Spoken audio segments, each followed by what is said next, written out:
All right, so I've already shown how to factor the trinomials, so I want to go back and just do a check to make sure that my work is done correctly. So I'm going to show you two different methods. Let me know which one you like the best. I was brought up on the FOIL method, and a lot of people like the area model or the rectangle method, however you want to call it, box method. So this is FOIL, and then I'm going to show you the box next. So we're going to start. FOIL means first. You start the first two numbers. The n and the n, sorry, not numbers, but the variables in this case. So n times n, which is n squared.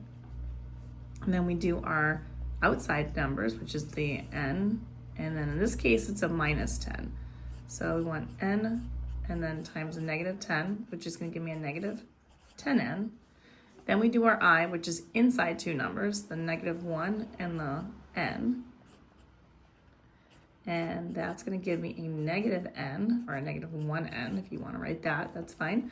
And then L stands for last two. So the last two is the negative 1 and the negative 10.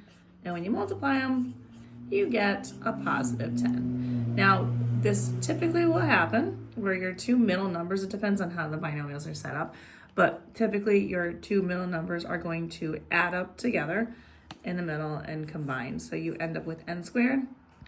Add those together, you get negative 11n, and then it's a positive 10.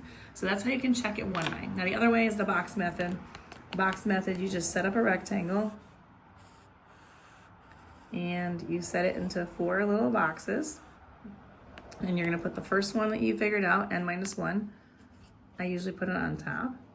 The minus 1 goes with the minus goes with the 1, and then the other one is an n, and then minus 10. Now, people ask me all the time, does it matter which way you do it? And the answer is no. You could put the n minus 10 up here and the n minus 1 down there. It doesn't matter. Then you're going to do the area of each box. N times n is n squared. N times negative 10 is negative 10n. 10 times negative 1 is negative 1n. And then negative 10 times negative 1 is a positive 10. And then, again, the diagonal is usually your spot where they are combinable. And you can combine them. N squared minus 11n plus 10 is your finalized answer. So you know you've done it right because you did it right here. It's the same as up here, also down here. Let me know in the comments which method you like, the FOIL method or your rectangle or box method. And if you like these, you can find them on my YouTube, Instagram, and TikTok, YouWantAlgebra.